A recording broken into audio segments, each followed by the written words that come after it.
What's up, YouTube family? Welcome back to Word of Mouth. My name is PJ, and today I have a different type of video for you. It's the first chance that you're going to be able to see the Word of Mouth podcast on YouTube. The podcast is just a different way, a different platform for me to reach out and let all you guys know, guys and women know about Black-owned businesses. And this episode is going to be very informative. We touch on a lot of key topics, so make sure you watch until the end. And also comment below and let me know if you like this type of video, and also if you like learning about the business. Well, I'm not going to hold y'all up too much longer. Let's just hop right into the interview. Start with the vision, then make a killing. You gon' make you $1 million, they gon' make you a villain. Welcome to the Word of Mouth podcast, where we're bringing you successful Black small business owners around the U.S. and eventually the world to share their stories. And today we have a special episode because we're going to be discussing how Black business owners can get funded, which is important because we need more businesses. And a major factor that comes with that is business funding.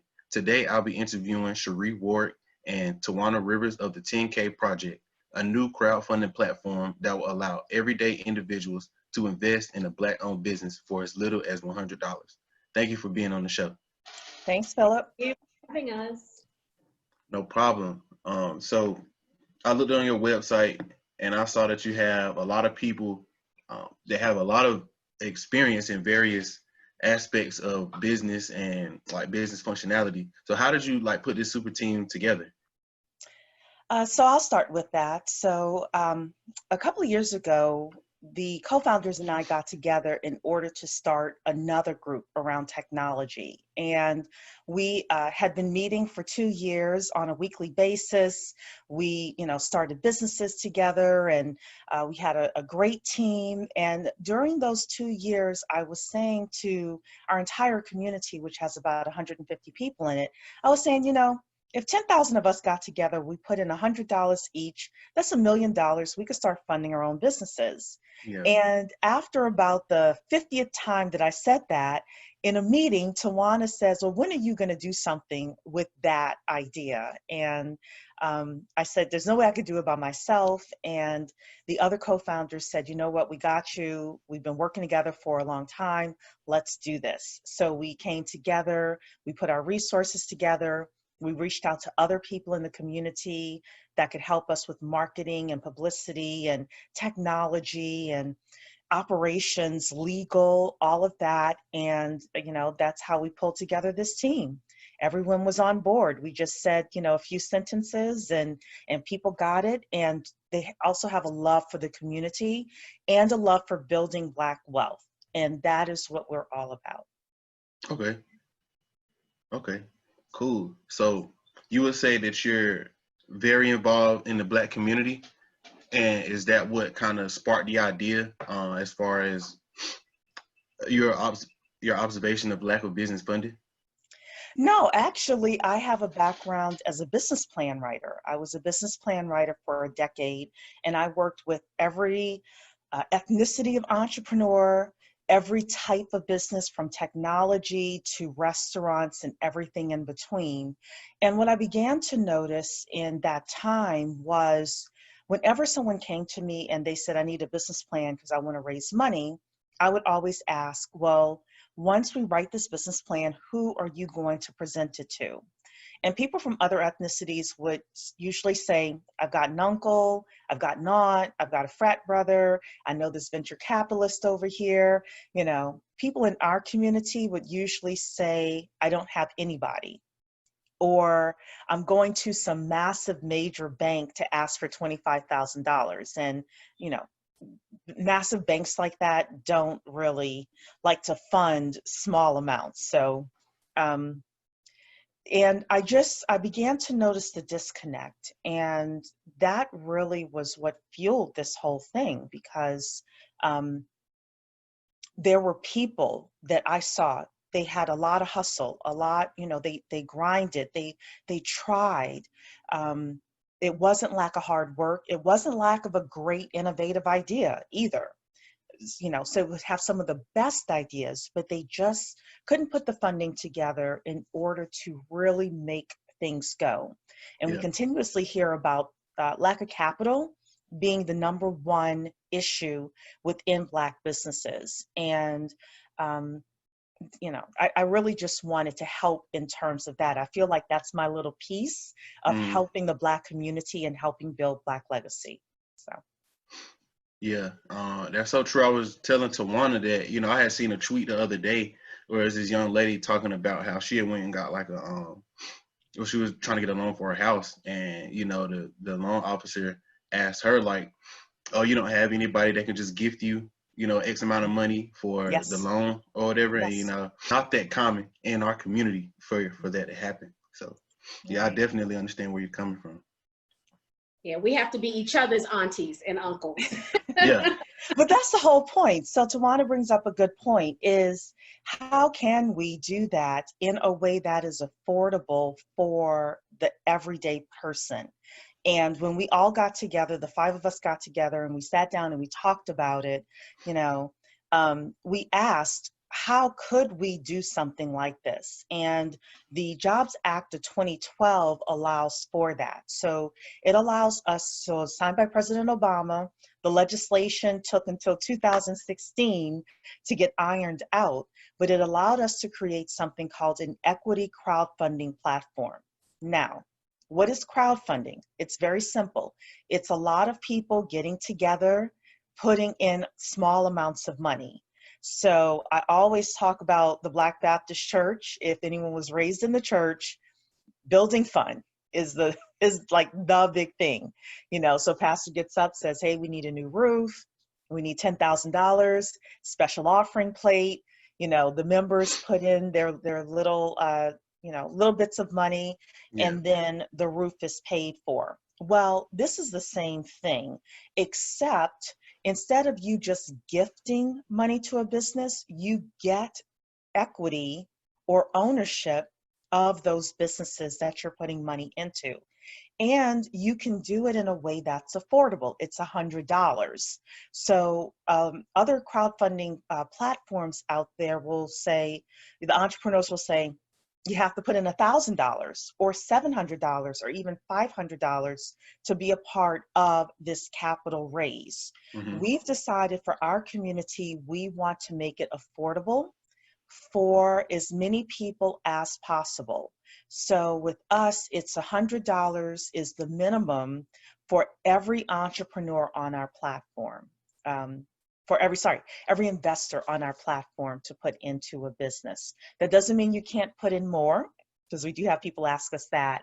You can put in more, but the minimum for every company that you're interested in investing in is $100. Okay. Great. Now, that was a great explanation. That was kind of what we were about to go into, is what exactly is the 10K project. So that's perfect. What types of businesses will be funded? Tawana, you want to take that? Absolutely. So we're looking at innovative companies, and innovation does not just mean technology, right? Innovation occurs in every industry. And so we actually talked in a focus group about this, and we agreed nothing's off the table, right? There are businesses that touch on everything you can imagine, and we are willing to accept them in our community. And so, there'll be food products, there'll be healthcare innovations, there'll be, IT innovations, and everything in between. Yeah. The key is that entrepreneurs come with solid business plans and solid financials and solid goals, because this is an investment portal, right? And so while the ultimate goal is to build the community, we also have a responsibility to the investors that come to the platform to make sure that these companies are viable and can scale and can ultimately be profitable. So we're not making guarantees, right? Yeah. We can't promise a certain return on investment. But what we can do is we can ensure that if they're solid on the front end, the chances that they can scale and continue to be solid increase, right? Right. And so that's we want to do that for the investors. For the entrepreneurs in this, they walk away with the funding that they need, but the investor walks away with a small piece of ownership in this company. And if they continue to do that, right, company after company, whatever their budget will allow, then they can grow their portfolio. Because what I know to be true is ownership is a big part of closing that wealth gap, right? And leaving the legacy for the generations that come after us. You know, we know that that's how others have gained their wealth over and over and over again, is because someone left them something that was valued at something. Yeah, for sure. And I just want to clarify a little bit for some of the listeners who might not understand, equity and things like that. So basically, you have a company, let's say Uber, for example. Before Uber was on the stock market, for you able to invest in the stock market, they had other investors that were able to invest in the very, very beginning stages of it before they actually released themselves on the stock market, called an IPO. And so this would be the portion for that, for Black business owners. Is that correct? That is correct. And that's actually how some of the greatest wealth is created, is being a part of something called private equity. Now, we will say this, not every business on our platform does an IPO. So there are three primary ways that an investor can get their money back. One is through an IPO, meaning that you go on a stock exchange and your stocks become public. The second is the company is sold. So you'll see, for example, companies like Carol's Daughter, or, Instagram sold to Facebook for $19 billion. You'll see these acquisitions, but there are acquisitions that are done for $30 million, $50 million, $100 million all the time, right? And then you as an investor can get your money back that way. The third way is through something called dividends. So the company is profitable. They say, we're going to take a portion of our profits and we're going to give it back to investors. That's called a dividend. So even in your small businesses, you do dividends all the time. You make money and you take some of it out. That is a dividend just for you. So the same works in our process as well. We also have another method that will be coming out in the next few years around a secondary market, where after a certain amount of time, because the SEC requires that you have to hold on to the shares for a certain amount of time. But after a certain amount of time, we're going to have our own secondary market as well for you to be able to exchange those shares. So there's going to be a lot of great things happening within the 10K community. That's awesome. I always knew what a dividend was. Well, I didn't always know, but once I learned what a dividend was, I thought it was only for businesses that were on the stock market. So private companies do their own private dividends. They do. They call it a distribution. They call it a distribution, but yes, it's the same concept. Yes. Wow.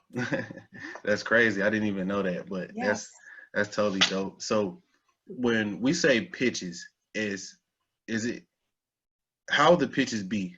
Are you going to is it going to be on the web or Yes, so it will be virtual pitches. We call them Bet on Black pitches, and they will be virtual. And the entrepreneur will probably take about a half hour, and they will talk about their business. So what type of product or service do they have? How long have they been in business? Are they making any revenues? Are they making any profits? And revenues or profits are different. That'll come during the investor education where we talk about that. They will talk about what their marketing plan is, who their team is, how much money are they raising? What are they raising the money for? How do we get our money back? When do we get our money back? All of those things are discussed in the pitch. And then the crowd has an opportunity, the investors have an opportunity to ask questions of that entrepreneur. Then after that live pitch session, let's say, hey, you're doing your research, you forget to ask a question. No problem. By SEC regulations, this is the law, we have to leave the portal open for a certain amount of time for you as the investor to come back and ask additional questions of that entrepreneur. So you can do that. They will answer those questions. Most likely it'll be publicly so that everybody on the platform can see what those answers are. And then at that time, you can decide if you want to invest in that business. Okay. The maximum amount that can be raised is $1,070,000. $1,070,000 is the maximum. But the minimum for us will be $10,000 on the platform. So, and that's decided on, again, by the entrepreneur. Okay. What is there a maximum for an individual to invest? It depends. Go ahead, Twan, I'm sorry. Say it depends on the requirements. So for most people who are unaccredited investors, the maximum is about $2,200. It's for most people. But for accredited investors, it can go up way higher than that. It really depends on your income and your net worth, right? And net worth in this scenario does not include your primary home. So there's a calculation that the investor can do so that they know where they stand in regards to that minimum. Okay. And that's $2,200 a year. Correct. Yes. Okay. Okay. So unaccredited investors can probably invest up to $2,200 a year, and then accredited investors, they almost have no cap. Okay. They have a pretty high cap. Yeah.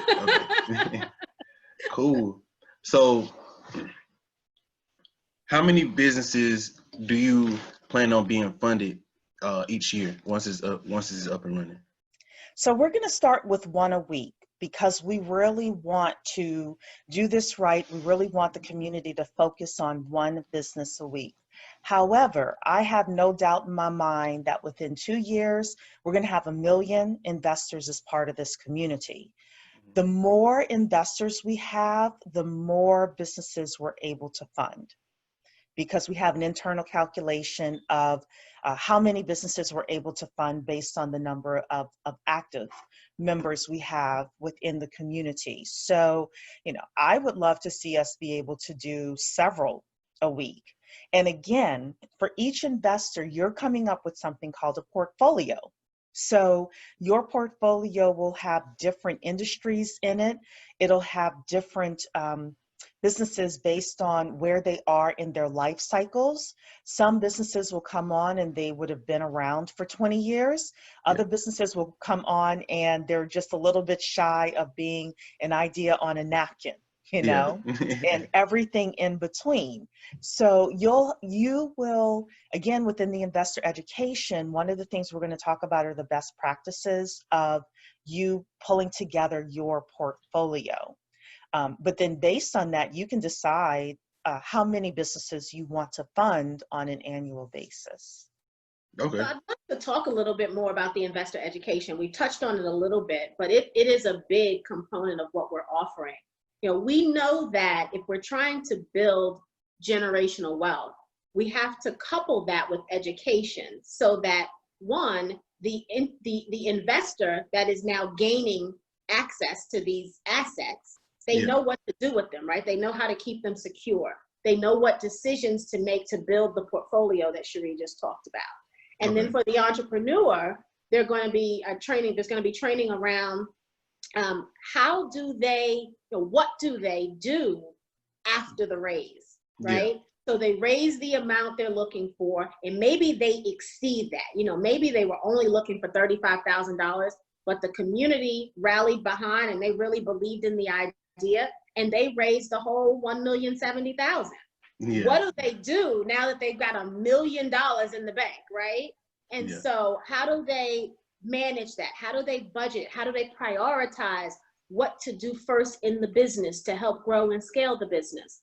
And so there's going to be education around all of that for both entities, because again, we know that knowledge is what's going to get us out of this, right? Get us through this. And that's for whatever level or stage you are in your investment journey, right? I still need education. Cherie still needs education. Someone who's never invested before will need education. And so, we hope to provide training that takes people from the bare minimum of how do you even, first of all, what is a budget, right? And then how do you budget, all the way to, opening a family bank or starting a family office, which is how, you know, rich people secure their funds for generations to come. And so, you know, we want to provide that education along with the opportunity that you know, for anyone who joins the 10K project. Okay. So basically, you'll be able to log in as either an investor or an entrepreneur, and then you'll have your two separate portals. Yes. So Okay. the one great thing about us is once you're in the community, you're in.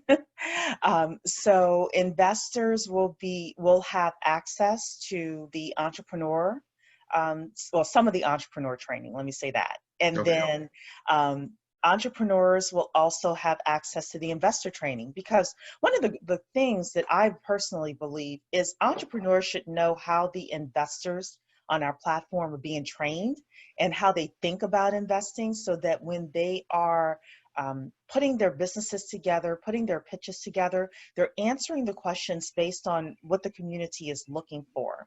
Mhm. And that's something that a lot of our counterparts, other ethnicities do. They actually go in for pitch training where they learn what those angel investors are looking for, so they're able to answer those objections before they even arise, you know? So, yes. Yeah. And the other thing is, many of the investors will also be entrepreneurs, right? And vice versa. Yes.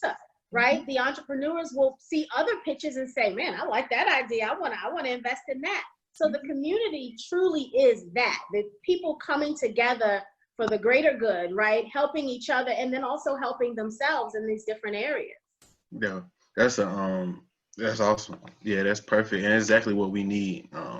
I like the fact that the way that you guys have that set up, because education is really, really key to making everything move forward, especially for us. So that's definitely dope. And you touched on this a little bit, that people would need to know what to say to combat any objections or any questions that people would ask. So what would you think the top two things business owners would want to need or would need to have when making a pitch?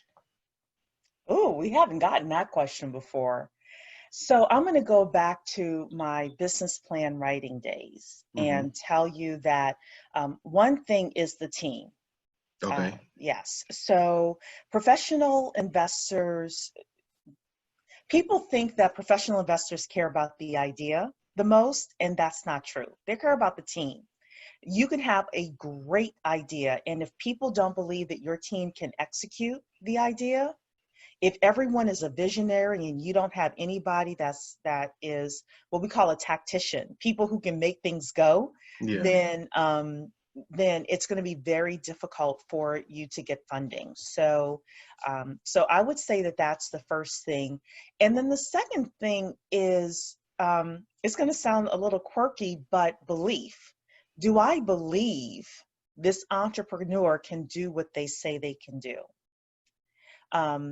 And yes, so those would be my two. Again, I wasn't expecting that question exactly like that. So it's interesting that you asked that, because that's an interesting question. But from my business plan writing days, those are the two. It's a very good question. You know, I would have said the team as well. And then I would have said, know your numbers.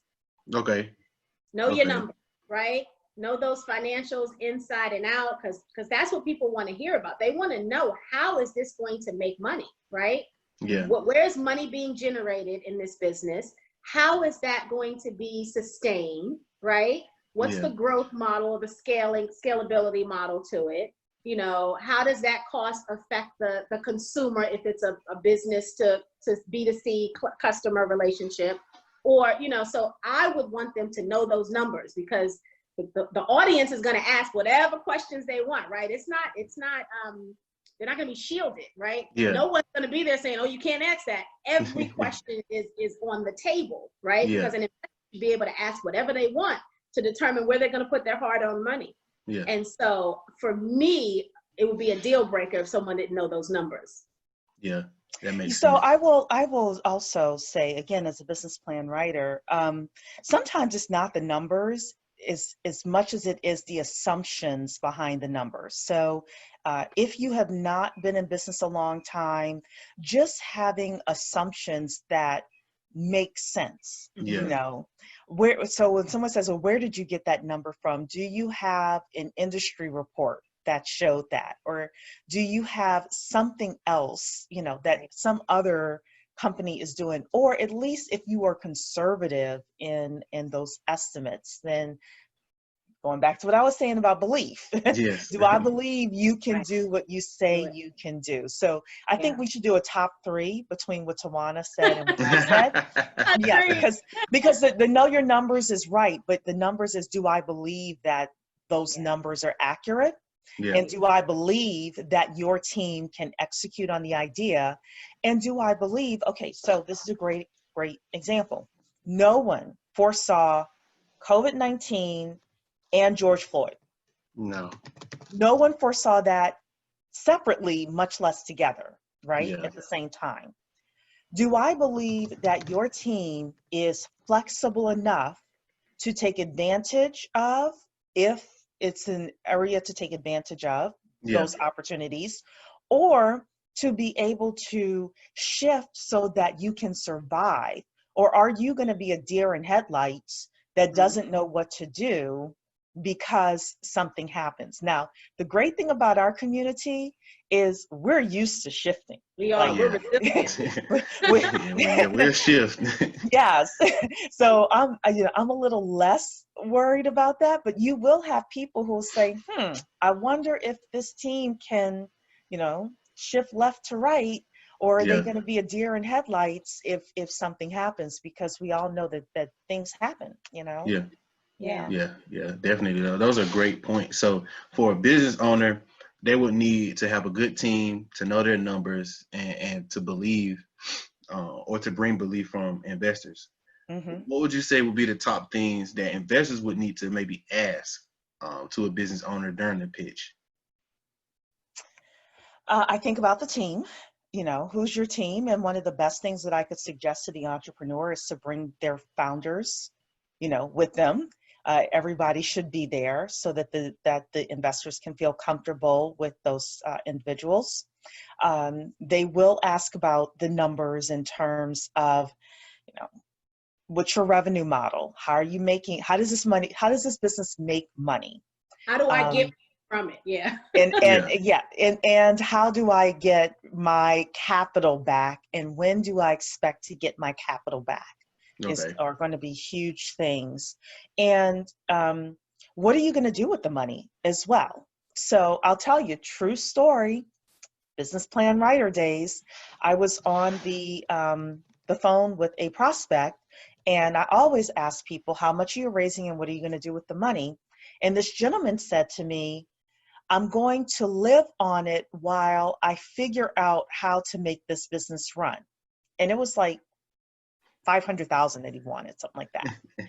And I said, you are? He said, yes. And I said, well, why? And he said, I have 2 kids in private school. And he basically told me a very expensive life, even though he didn't use it in those terms. Yeah. And I said, no investor is going to pay for your lifestyle while you figure out how to make this business run. Yeah. Nobody. Nobody is going to pay for that. But I mean, I'll tell you, these are true stories, So it has to make sense. Like, what you're putting the money into has to make sense. And some investors may look at you and ask, okay, how are you going to support yourself as this business is growing as well? Do Yeah. you live with family that believe in you and say, look, Philip's son, mom and dad says, okay, you can come live with us. You got a year to get this off the ground. The crowd believes in you, et cetera. Those are the types of things that help investors, at least like me and professional investors, feel more comfortable. Like, okay, Philip's not going to be starving in the street, Yeah. and he's going to be able to. Another thing that people may ask is, again, it depends on how much money you're raising and what kind of business you have, is, are you doing this full-time or part-time? Yeah. If That's you're a good asking me question. for $1 million and you want to do this part-time as you keep your government job and all of that, an investor may look at that and say, I don't know, Yeah. is that something you could raise $35,000 for and do it part-time and then come back when you're ready to go full-time? So Yeah, that makes a lot of sense. Those are great questions. And then I think one of the main key points is when should I expect my capital back? Because I know a lot of people have invested in various things and they'll be disappointed when they're not receiving a return, but they didn't read when, like, how long their money needed to be held, or like when the releases were going to be released out. And I'm particularly talking about real estate investments because that's kind of what I am into. But y'all see, like, people don't really pay attention to that part. So yeah, knowing when that the money is going to be returned back to you is very important. Yeah. And this is the long game we're playing here, right? Yeah. Equity crowdfunding is not a quick means to capital. It is not for the investor, right? These businesses have to grow. They have to make money. It could be 7 to 10 years if they make any money, right? Yeah. Exactly. So this is absolutely the long game. The other thing investors need to know, not so much to ask, but to know, is they have to invest responsibly, right? Cherie said we're going to bring a business a week, right? You can't budget a business a week on the spur of the moment, right? You need to think about, okay, they're going to do a business a week. I know the minimum I can do is 100. Maybe the 22 is the maximum. What's my budget for the year as it relates to this crowdfunding investment type, right? Building the portfolio through crowdfunding. And so that's part of the education, but it's also something that investors need to think about in advance, because what happens is you see a good idea, and we hope all these ideas are going to be exciting and thrilling, and but we want people to be responsible. We don't want mortgage money. We don't want grocery money. We want disposable income that has been set aside in advance for investing, right? Because we're trying to grow wealth. We're trying to get our people out of the slump that many of us have been in. And we can't do that if we're investing irresponsibly. And so that's a key that anyone who's a member of the 10K Project needs to commit to, is being a responsible investor. And we'll do our part through the education, but then our members have to do their part as well. To, the fear of missing out is a real thing. Yeah, FOMO is real. Yeah, it's real. And so we just don't want them to get caught up thinking they have to invest in every single deal every single week, right? Unless they can afford it, unless that was what was budgeted. Yeah, for sure. That's a very key point, because a lot of, like you just said, fear of missing out can haunt people, and it can make people make some bad decisions. So yeah, that's a good one. I'm glad you shared that for people.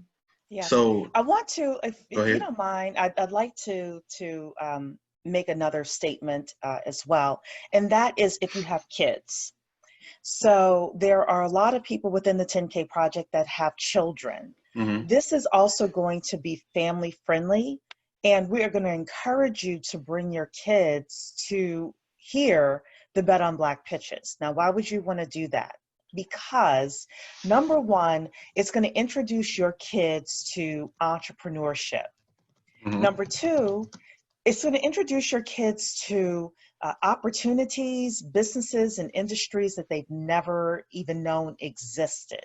So even if you aren't investing that week, let's say, that week you just don't have it, right? No problem. Still come and still bring your kids to the Bet on Black pitch. Ask questions. It can be, I imagine it being a great family activity. So when Shark Tank was in its heyday, there would be white families who would say, hey, our family gets together every night the Shark Tank is on, and we stop the recording during, the pitches to ask the family, hey, would you invest in this? Well, we can do that, and our kids can see people like us on the screen and say, would you put money into that? And making this a family affair as well. Mom, dad, grandma, grandpa, whomever, really making this a family affair, because that's what we want to do, is we want people to see that. And then the final thing I will say is, if you decide to invest in a business, by law, every once in a while, the companies will give either a newsletter or something like that to tell investors what's happening with that business. So if your kids are really excited about a specific business, having them be able to read those follow-up newsletters Yeah. and information to see what's happening. I can tell you, as a business plan writer, there were a few times when I wrote a business plan and then I walk into the store and there's the product on the shelf. I'm telling you, there's no feeling like it. Or I wrote a business plan for a gentleman who wanted to do a soul food restaurant in a certain part of Virginia. And I went, invited another client of mine. The place was packed. The food was delicious. And I'm like, I helped with this. I was a Yeah. part of this.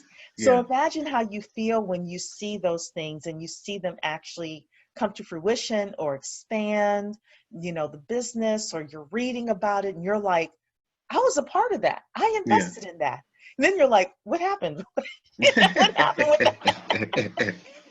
Etc. But I just wanted to let people know that that's some of the intangible benefits that you'll have as well, is your kids being able to see other careers and opportunities and industries that are out there. And being inspired by that. Yeah. Yeah. I think that's very, very huge. Very important, because like you said, these investments could take, 7 to 10 years. And my whole thing is that the work that everybody's doing right now, it will take maybe like 1 or 2 generations to really be, I guess, it come into fruition as far as like seeing the results or returns maybe. So I know that the kids seeing business pitches would definitely be a huge return on investment. And that's something I also wrote about in my ebook, is that, kids need to be shown Black businesses so they can even see that it's possible. Yes, absolutely. So that's definitely important for the next generation to see what's going on in our community. No disrespect to doctors and lawyers, because we need them, but there are other careers. Yeah. And I know growing up, that's the only 2 I ever heard about, right? Yeah. No one ever talked about all the other careers that make this world what it is. So, we've got to do a better job of letting our youth know what their options are and that they have options. And that they get to choose, because it's their life, right? They get to be as creative or, conservative as they want to be with choosing how they want to spend the rest of their life. We have to be more supportive as parents and as, aunties and uncles and cousins when we're talking to the children, because there's a world of variety out there and we're missing some of it. We don't even exist in some industries. Right? Cherie talked about the fact that many of us came together, the co-founders, for another group, blockchain technology. There's a whole demographic of people that has no clue what that is. As they're listening to me say it, they're Googling it right now, right? What is that? Blockchain. Blockchain. So we just have to expose our community to all of the options so that we can have a winning chance at this thing called life. Yeah. And I mean, I just want to piggyback on that. So you may say, okay, well, what's blockchain? I'm going to give you the figures. $3.1 trillion in the next decade. That's how much money, that's how big the industry is going to get. $3.1 trillion. My question to you is, how many industries are out there like that, where there are a few of us who know about it, and through the 10K project, we not only get to know about it, we get to invest in it, we get to build companies around it. Tawana and I had the great pleasure of hearing from the world's first quantum engineer, MIT graduate. Guess what? He's young and he's Black. And he is in Massachusetts, and he had an opportunity for us to invest. I don't even know what quantum engineering was. But then we started hearing these things, and you are so inspired, and you get to see the excellence, and it's a different narrative than what's in the mainstream media and places like that, where you really get to see that. And then our businesses get properly capitalized, and this is another big thing. If you want to create jobs in the Black community, we have to have capitalized, funded Black businesses. The number one employer of Black people in America is the government. The number two employer are Black businesses. However, our Black businesses are not able to hire and not able to grow because they are lacking the funding that they need. So, that's going to be another huge benefit, Yeah. tangible and intangible benefit to us is that, because not everybody is meant to be an entrepreneur. Yeah, There are some for sure. people that are great support staff. Like if you give them a vision and you say, this is where we're going, then everybody gets on board. You can have 100 people going due north, Yeah. and we're looking at that too. Yeah. Dope. So I have like a couple more questions. We're almost finished. So it's going to be a different business each week, but is it going to be like themed? Like maybe it's going to be like 1 month is tech businesses, or like 1 month is this industry, or is it just going to be all different industries each week? It's going to be different industries, because some people may, want to do tech. Some people may want to invest in real estate. Some people may want to invest in healthcare. Some businesses will be products. Some businesses will be services. So we always want to keep a good mixture on the platform for people to choose from, because again, what's important to you as the individual investor is building a portfolio. So you never want to be over-indexed on one versus the other. So yeah, it'll be a mixture. For sure. And then, so right now is June 23rd. This episode will probably be out in August. Do you have any events coming up maybe after August that you would like to share? We are talking with a couple of people right now, some big names. We don't have any specific dates yet. Okay. However, I mean, the best thing for people to do would be to come to the10kproject.com. That's the10kproject.com. Sign up for our ebook that gets you on our list, our email list. And when we have events, when we have, live Q&A sessions, that will be the place to discover all of that information. We have a lot of VIPs that are finding out about us and wanting to be a part of this movement and this platform, and agreeing to come and speak with us. And I wish I can give names now, but we don't have like dates and everything here. But we're also on social, right? So we can be found on Instagram, the Black 10K Project, all right? Yeah. Black 10K Project. Not the Black 10K Project, yes. Okay. And then on Facebook, we are, it's the same on all social. Yes, all social is Black 10K Project, yes. Okay. And you can also Google us and find us, Black 10K Project. You can Google that and we show up. Cool. Well, that's gonna wrap it up. I appreciate you so much. I learned a lot just from talking to you, and you guys definitely are doing a lot of good in the community, and I'm looking forward to seeing how much it grows. Thank you. And if I may, I do want to say again that the more members we have as part of the 10K Project, the more businesses we can fund, and the more we can help build Black wealth, create Black jobs, or create jobs, period, and help close the wealth gap. So please consider becoming a member. With membership, you get investor education, everything again from Financial Literacy 101 to how to create family banks, to talking about Black Economics 2.0 and everything in between. So you get that investor education, and you get the opportunity to fund any and all deals on the platform, to listen to all the pitches and to participate in any and all of the deals, again, depending on how much you're able to invest on an annual basis based on the SEC regulations. So that's a one-time payment. It's for a lifetime. You'll never be charged for membership again, and it's $100 to be a part of this. And with those funds, we are going to be able to get the word out to more and more people. So if you believe in the Black community, if you believe in Black wealth, and if you know that this is the way for all of us from the ground up to make a huge difference for our grandchildren and great-grandchildren, I cannot urge you enough to come check us out and become a member. That is one of the greatest things that you can give us. For sure. Y'all definitely should sign up for that. I already signed up. to be a member. So I get all the emails and stuff, and Mhm. that's how we've made this possible. So Yes. yeah, I definitely tap into that. Perfect. Well, thank you so much, Philip. We really enjoyed being with you and your Yeah. community. And if anyone has questions, feel free to ask. For sure. Thank you. Thank you. Thank you, sir. Bye-bye. Start with the vision, then make a killing.